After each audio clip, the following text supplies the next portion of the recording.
Halo pemirsa Sense of Feng Shui, Merdeka. Nuansa peringatan Hari Kemerdekaan tentu masih kita rasakan. Terlebih jika kita memahami sisi lain dari cerita-cerita di balik kemerdekaan Indonesia. Seperti bangunan-bangunan peninggalan zaman kolonial yang luar biasa. Saat kami berkunjung di Kota Tua, tepatnya di Museum Fathahillah, mungkin tidak banyak orang yang menyadari jika Museum Fathahillah memiliki makna Feng Shui yang luar biasa. Di mana bukan hanya sebagai pusat pemerintahan era Batavia dahulu, namun ada sisi luar biasa terkait struktur lingkungan sekitar dan sisi bangunannya yang membuat bangunan ini terus berjaya dan berdiri kokoh sampai saat ini. Ya, pemirsa Sense of Feng Shui, guna mengetahui lebih dalam mengenai ceritanya, mari kita simak Sense of Feng Shui hari ini.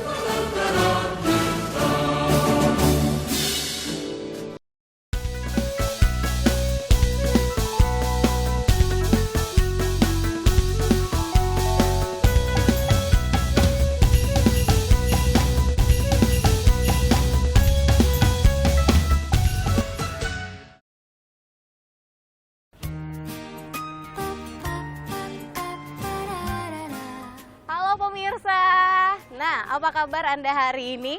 Berkumpul bersama keluarga tercinta itu adalah hal yang menyenangkan ya. Sama seperti hari ini Ayu Nitria kembali bisa menemani Anda selama 30 menit ke depan dalam Science of Feng Shui. Pemirsa, masih dalam nuansa 17 Agustusan nih merayakan kemerdekaan Republik Indonesia. Jadi kalau bicara soal 17 Agustusan, kita harus tahu juga seperti apa sejarah bangsa Indonesia. Kali ini Ayu sudah berada di kawasan Kota Tua, tepatnya di Museum Fathahillah. Nah,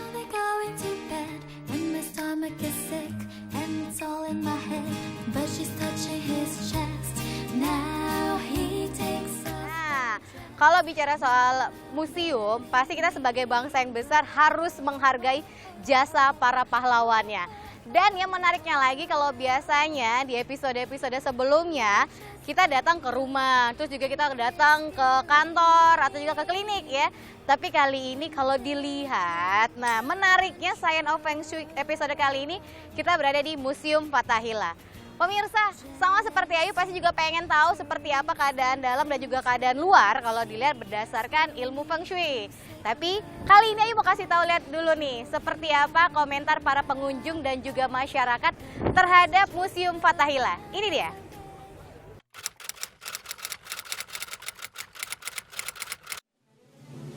Tempat yang paling bersejarah ya, tempat yang banyak peninggalan-peninggalan yang bikin kita ini apa sejarahnya apa kayak gitu. Museum Fathahillah itu adalah dulunya adalah kantor gubernur pemerintahan. Tapi buat saya sekarang Museum Fathahillah ini adalah sebuah simbol.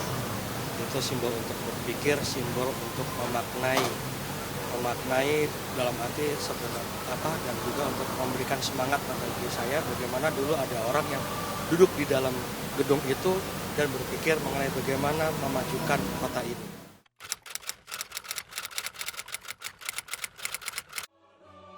Ditingkatin lagi keamanannya, terus sama semua museum-museumnya ditingkatin dulu. Ya apabila diperlukan, karena ini sebagai tempat untuk memberikan semangat dan memberikan jiwa pembangunan bagi kota ini dan pada negara ini, maka saya rasa mungkin ada baiknya apabila kunjungan di sini diwajibkan. Sini kenapa? Karena orang daripada anak sekarang lebih memilih kepada ke mall daripada mengambil nilai sejarah. Menurut saya itu jauh lebih bagus, diwajibkan saja, nggak ada salahnya kok. Nah, jadi ternyata banyak sekali komentar dan juga tanggapan ya pengunjung dan juga masyarakat khususnya yang datang ke Museum Fathahillah. Nah, pemirsa, Ayu juga penasaran nih, secara kajian Feng Shui-nya seperti apa ya Museum Fathahillah? Tapi bukannya yang jawab, karena nanti ada pakar Feng Shui. Nah, Ayu sih udah janjian nih sama pakar Feng Shui-nya. Tapi pemirsa juga penasaran ya, yuk kita cari di mana pakar Feng Shui-nya. Ayo ikutin ya.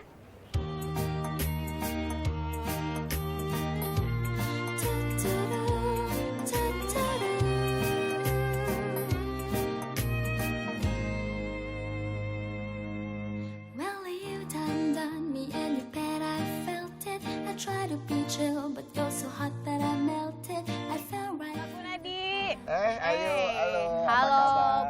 Gunadi. Lama nunggu? Lumayan. Nah pemirsa, ini sekedar informasi, ini pertama kalinya Ayu ketemu Pak Gunadi untuk Science of Feng Shui ya. Betul, Ayu. Di tempat yang bersejarah pastinya, karena kenapa? Ini juga proses sejarah dari bangsa Indonesia, Museum Fathahillah. Aduh, ini tempat bersejarah, dibangun tahun 1710. waduh, belum lahir, lama banget. Ini 88 lahirnya. Iya, jadi kira-kira 300 tahun yang lalu. Pak Gunadi, kalau kita lihat nih, sebenarnya definisi Feng Shui itu apa sih Pak Gunadi? Kalau saya bilang bahwa Feng Shui itu adalah tata cara bagaimana meletakkan suatu rumah supaya sinkron dengan alam, supaya sinergi dengan alam. Nah, kalau dari Museum Fathahillah sendiri nanti seperti apa nih Feng Shui-nya? Jadi biasanya kalau saya melihat Feng Shui, misalnya kita lihat Museum Fathahillah sendiri kan, saya melihat posisi eksternal ini.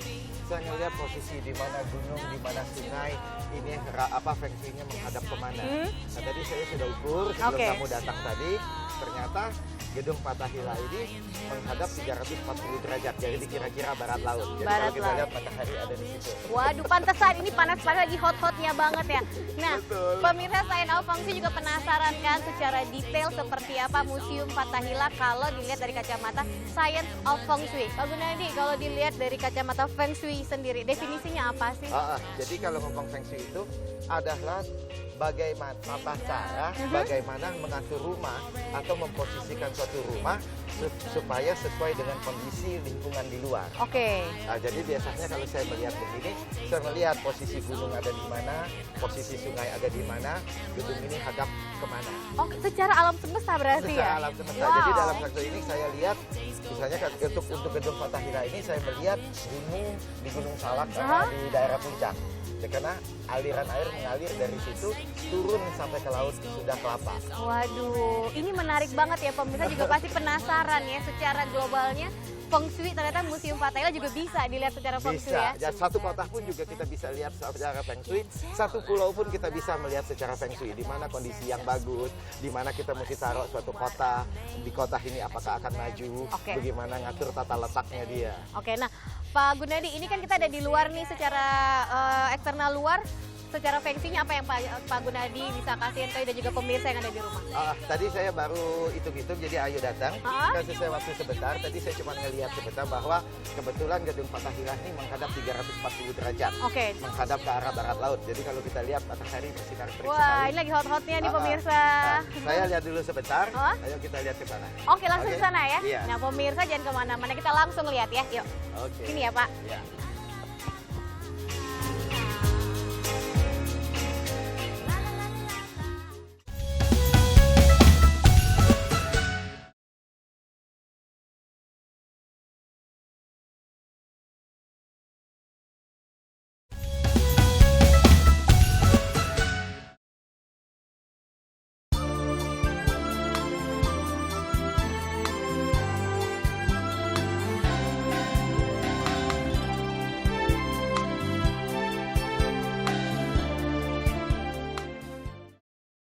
Waduh. Nah, pemirsa Science of Feng Shui ya, ini kita masih berada di area luar dari Museum Fathahillah. Karena tadi kan Pak Gunadi bilang mau lihat Feng Shui-nya. Tapi gimana kalau ngomong kita duduk aja nih? Soalnya di sini ya pemirsa, kalau lihat semua orang juga menikmati suasana dari Museum Fathahillah. Ada yang sepedaan, terus ada yang jajan di sebelah sana. Juga banyak yang pacaran. Nah, ini nggak ada modus ya tapi ya. Pak Gunadi, ini apa yang menarik dari eksternal Museum Fathahillah kalau secara Feng Shui? Gitu lah. Jadi kalau kita lihat ya secara Feng Shui itu umumnya suatu daerah yang berbentuk huruf U, gitu loh, itu akan jadi bagus sekali. Jadi kalau kita lihat di sini kan, kalau kita lihat lagi perbedaan kita lihat lagi semua bangunan ini semuanya, kan akan membentuk seperti huruf U, karena lautnya ada di depan. Gunungnya ada jauh di daerah Bogor. Jadi kalau kita nanti lihat secara Google, di sebelah situ ada sungai, di sebelah situ ada sungai, dia akan ketemu di titiknya di Pelabuhan Sunda Kelapa. Ada dua aliran sungai yang menuju satu titik ya? Satu titik. Jadi kita bilang itu ada dua water dragon bergabung menjadi satu.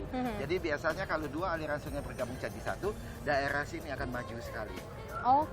Nah, jadi itu yang saya lihat. Jadi kebetulan gedung Museum Fathahillah ini titiknya pas sekali. Jadi kalau kita lihat itu bentuknya di luar situ nanti kita lihat ada 2 sungai bersatu gitu loh. Jadi duduknya dan di belakang ini lebih tinggi. Di depan di sini kan ada lapangan luas. Lapangan luas jadi energi akan berakumulasi di tengah-tengah sini. Ya kan? Nah, energi kan akan lari ke laut. Energi akan lari ke laut. Gedung di sebelah situ akan menahan energi ini supaya tidak bablas habis. Begitu juga kafe di situ, dia tidak membablas. Tapi kalau kita lihat di depan sini kan ada air mancur. Oh, di sini ya, mancur juga persis. nahan. Ya. Jadi kalau saya kayak gini, kalau air mancur itu dihidupkan, maka tempat ini energinya akan berakumulasi untuk bagus sekali. Oke, pantesan kalau ketika ada air mancurnya ya, suasana di sekitar museum ini bagus dan rame banget. Ya, Nah, ini karena menarik. air mancur itu dia mengakumulasi energi. Jadi di dalam kepercayaan Feng Shui kita percaya kalau ada air mancur diletakkan di tempat yang tepat, maka akan mengakumulating duit. Waduh, ini sih semuanya duit nih. Ya, makanya kalau kita lihat jadi suatu sisi Feng Shui, saya lihat dari sisi eksternal environmentalnya sudah bagus sekali seperti ini, biasanya suatu bangunan akan bertahan lama. Oke, nah pemirsa Science of Feng Shui juga tahu ya kalau di sekitar Museum Fathahillah ini juga banyak bangunan-bangunan lainnya. Betul. Ya. Jadi tidak hanya sekedar ada pohon-pohon, tapi ada bangunan-bangunan yang memang sesuai sama fungsinya juga ya. Sesuai dengan fungsinya. Oke, selain itu kalau dilihat lagi nih Pak, kita lihat dari posisinya, ini menghadap ke arah mana lagi? Nah, jadi ini sama aja, sama tadi saya sudah ukur tadi, di depan itu dia menghadap 340 derajat, jadi ini menghadap ke arah barat laut. Oke. Nah, kebetulan di dalam Feng Shui itu barat laut adalah posisi pemimpin. Oh. Nah, karena bangunan ini dulu bangunan Belanda, dibuat sama Belanda, waktu Belanda datang, ini juga dihitung astrologinya.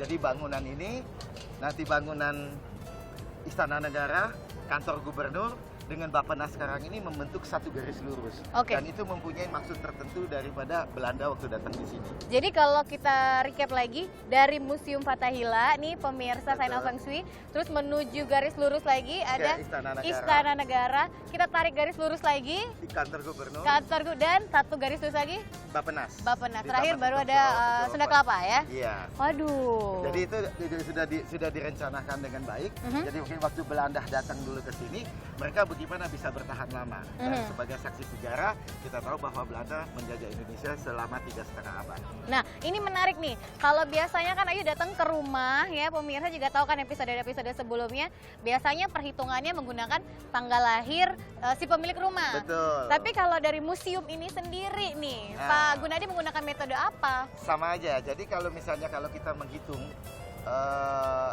perumahan, kadang kita hitung pemilik rumahnya. Karena pemilik rumahnya berkompeten terhadap rumahnya sendiri. Tapi kalau kita ngomong Feng Shui atau fasilitas umum, itu berbeda.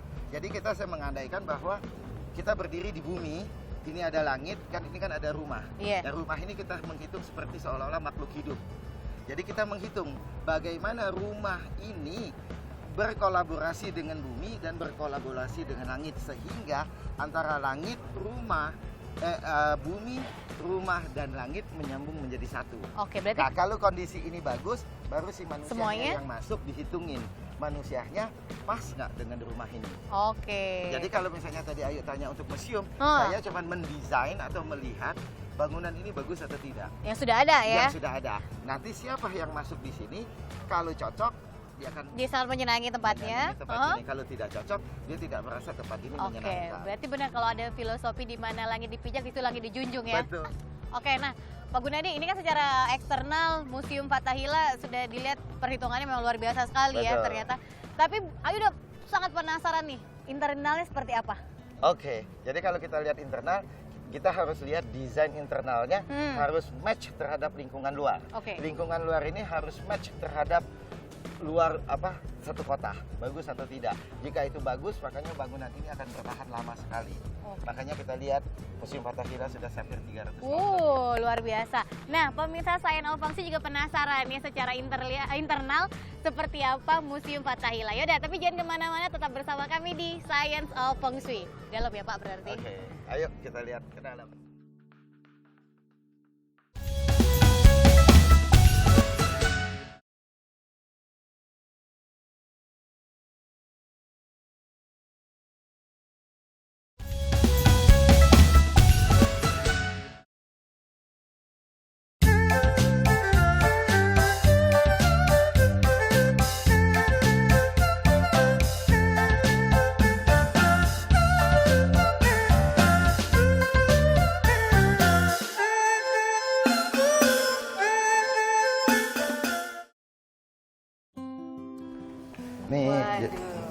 Ayo, ini kan kita tadi sudah cerita tentang eksternal. Sekarang kita masuk ke dalam internal Museum Fathahillah. Nah, ini menarik nih Pak Gunadi. Tapi kita sapa dulu pemirsa ya. Iya. Pemirsa, terima kasih masih di Science of Feng Shui. Kalau tadi kita sudah bicara banyak ya soal internal dari Museum Fathahillah. Ternyata sejajar juga sama kantor gubernur dan juga Bappenas, Bappenas, ya? dan Istana Merdeka. Nah, Istana Presiden Istana kita. Presiden. Pak Gunadi, kalau dilihat dari interiornya atau internalnya Museum Fathahillah secara Feng Shui. Oke, gitu lah. Jadi saya lihat, jadi kita kalau nyambung daripada eksternal dengan pada internal, saya lihat ini 80% internal daripada Museum Fathahillah ini bagus. Cuman kebetulan di daerah tempat kita ini tidak terlalu bagus. Jadi di sini banyak energi negatif atau siapapun nanti yang tinggal di daerah sini pasti merasa nggak nyaman. Jadi mungkin dia bisa marah-marah. Nah, kita lihat lagi nanti di manusianya. Apa yang akan terjadi di manusianya. Tapi kalau kita lihat tadi kita masuk dari depan, jalan ini, alurnya benar. Karena alurnya benar, nanti kita jalan lagi, nanti saya lihat kamu bawa, itu alurnya benar. Tapi untuk di daerah ini tidak terlalu bagus, karena tangga ini lebih tinggi dan ini lebih turun. Sementara posisi dari luar, gunung kan ada di luar. Di yang selatan, kita bahas tadi ya. yang kita bahas di depan, di sebelah sini tinggi juga, sungainya di depan situ. Jadi alirnya flow. Jadi kalau saya lihat flow energi di sini, terjadi tabrakan energi. Sehingga kita ngomong di sini terjadi energi buruk, apa turbulensi energi. Nah, dari situ saya bilang bahwa di sini energinya tidak terlalu bagus. Siapapun yang di sini akan mungkin merasa tidak nyaman. Nah, ini yang menarik nih Pak Gunadi. Kalau tadi kan kita lihat dari konturnya ya, kontur yang di depan lebih tinggi, ini lebih rendah ke bawah, naik lagi ke atas. Kalau dari Feng Shui-nya sendiri tadi memang ada unsur-unsur yang kalau kita bilang mungkin untuk yang ada di sini pengunjung dari Museum Fathahillah tidak terlalu bagus. Seperti apa harusnya disiasati nih Pak Gunadi? Jadi semestinya kalau kita ngomong disiasatin, kita balik dulu. Jadi kalau kita lihat di sini kan ini kan bangunannya nggak kepake atau nggak terbuka kan? Pintunya ya? Pintunya kan. Gitu. Jadi kalau memang kita mau siasatin, berarti kita akan buat ini buang sedikit ke arah sini. Karena kalau nggak ini akan terjadi tabrakan energi. Nah jadi atau yang paling gampang di sini kita blocking supaya terjadi energi sini dengan energi sebelah sini tidak terjadi tabrakan. Jadi kayak seperti ada alur tambahan ya. Oke, ini menarik nih. Kalau di bangunan yang sebelah sana? Di bangunan yang di sebelah sana, ayo kita lihat. Langsung kita lihat ya. Oke, nah pemirsa penasaran kan seperti apa? Langsung kita lihat di sini ya. Oke.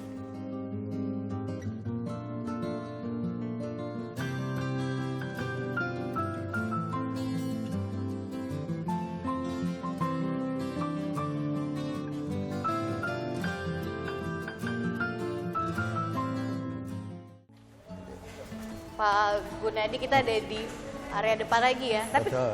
Tapi ini pemirsa menarik nih, Ayu penasaran. Kenapa sih Pak Gunadi akhirnya ngajakin Ayu buat lihat posisi yang ada di sini nih? Apa yang mau kita bahas? Yang kita mau bahas di sini adalah tangga. Jadi kalau kita lihat tangga ini, ada situ lagi ada tangga. Untuk internal bangunan ini, tangga ini the best. Posisi yang terbaik dari Museum Fathahillah untuk bangunan ini. Cuman sayang, ini salah sedikit. Ini adalah arah putaran tangganya. Karena kalau kita lihat dari atas ke bawah, arah putaran tangga ini berlawanan jarum jam. Dari sini ya? Dari atas ke bawah. Oh iya. Sementara sungai di luar dari kiri ke kanan.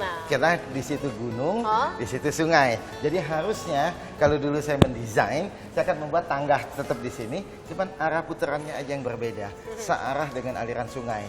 Karena kan kita mau mematchingkan internal energi, eksternal energi dengan internal energi. Nah ini kan yang ada di sini kan dari bentuknya sendiri dia memang berlawanan arah dengan jarum jam. Tapi beda hal yang sama di dalam nih. Nah itu searah jarum jam. Nah itu jadi kalau kita ngomong posisi putaran tangga di situ lebih bagus daripada sini. Tapi alur di sini untuk tangga adalah bagus. Karena kenapa? Sungainya di depan ada di depan kita, yang seperti tadi saya cerita di depan tadi awal eksternal, karena pada waktu Belanda datang sini mereka juga menghitung di mana bangunan ini ada, di mana Istana Merdeka, di mana kantor gubernur, di mana Bappenas, dan itu menjadi satu garis lurus. Jadi kalau kita lihat juga arsitek ini kan juga ada arsitek Belanda. Jadi ini persis kan seperti kerajaan Belanda di situ kalau saya nggak salah itu ada baca arsiteknya. Karena saya ngomong kita ngambil, karena ini kan menghadap barat laut. Jadi ini bangunan ini menghadap barat laut. Jadi saya menggunakan bangunan ini berdasar perhitungan saya adalah elemen api.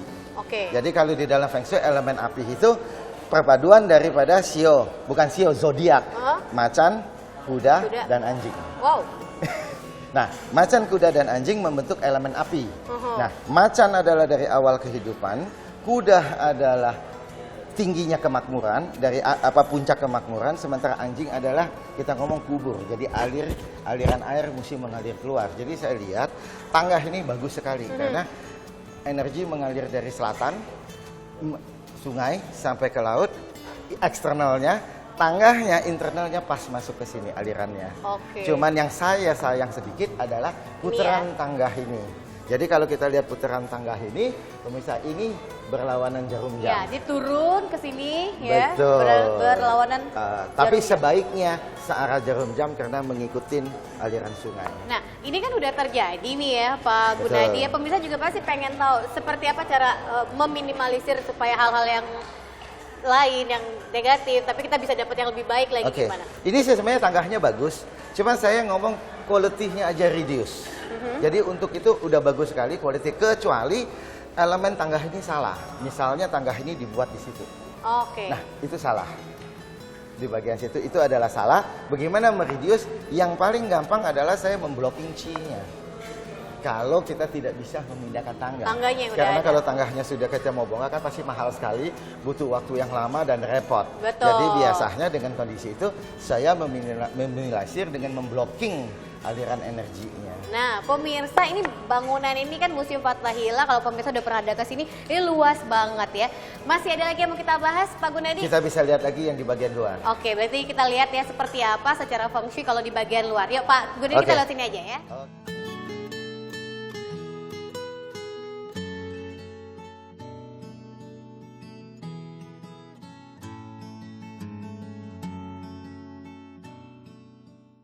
Nah, pemirsa memang menarik ya. Kalau kita tahu memang Museum Fathahillah ini dibangun pada zaman masa Belanda. Tahun 1710. Wow, luar biasa. Tadi juga menghadap, ini ada ke arah barat laut ya, Pak Gunadi. Jadi kalau pemirsa tahu juga, ini menghadap barat laut, posisinya adalah memang ada posisi pemimpin. Jadi pada waktu Belanda masuk ke sini, kan dia coba mau menjarah kan kalau kita lihat. Berarti kalau dia penjara dia mau cari long time, seberapa lama. Makanya sudah diperhitungkan. Jadi kalau kita lihat secara sejarah, Belanda bisa berkuasa di Indonesia selama 3,5 abad. Luar biasa. Jadi berarti di sini pun sudah diperhitungkan sama dia. Nah, Pak Gunadi, ini kalau kita ambil conclusion-nya lagi mengenai Museum Fathahillah, kalau kita lihat tadi secara ilmu Feng Shui kita udah bahas dari eksternal, internal, dan ada di sini. Menurut Pak Gunadi sendiri? Ini gedung bagus sekali. Gitu. Jadi kalau saya bilang memang ini bagus sekali, cuman ada beberapa kesalahan desain aja, tapi nggak ada masalah. Karena memang kita mau cari desain yang perfect itu juga susah sekali. Betul. Tapi ini 80% bangunan ini bagus, desainnya juga match dengan lingkungan dan internal eksternal juga match. Jadi kita bisa lihat bangunan ini sudah berusia 400 tahun lebih dan masih bagus. Kalau mungkin sekarang ini beberapa tahun terakhir ini kalau kita lihat malam dan ramai sekali. Nah, itu dia tadi. Jadi emang menarik ya pemirsa, seperti apa kita harus bisa menjaga kekayaan dari bangsa Indonesia sendiri nih ya. Pak Gunadi, apalagi Museum Fathahillah, kalau kita lihat tadi sejarahnya memang luar biasa sekali. Pak Gunadi, terima kasih untuk hari ini Pak Gunadi. Nah, yang paling penting juga ini mau kasih tahu nih, pemirsa jangan lupa kalau nantinya kan ini kita ke museum nih. Kalau memang rumahnya pengen lagi dikunjungi, silakan kirimkan email ke alamat yang ada di bawah ini. Ya, langsung ya. Nanti tim dari Science of Feng Shui akan menindaklanjuti dan kita akan lihat seperti apa rumah pemirsa kalau dilihat dari ilmu Feng Shui-nya. Betul, Ayu. Kalau gitu untuk hari ini terima kasih pemirsa, saya Ayu Ditria. Saya Gunadi Wijaya. Ya, selamat akhir pekan dan sampai jumpa. Bye. Tanah air